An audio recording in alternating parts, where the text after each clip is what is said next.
అందంగున్నదని అనలేకపోతున్నా, దగ్గరొళ్ళమని నోర్మూసుకుంటున్నా.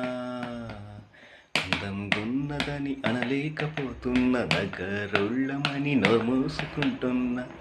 వంట చెయ్యరాదే, నీ బిడ్డకు మంట పెట్టరాదే, నా భార్యకు వంట చెయ్యరాదే, నీ బిడ్డకు మంట పెట్టరాదే, నా భార్యకు. ఓ మామా, నా మామా, ఓ మామా, నా మామా. అందంగున్నదని అనలేకపోతున్నా, పొద్దు ఎక్కేదాకా పడుకొని ఉంటుంది.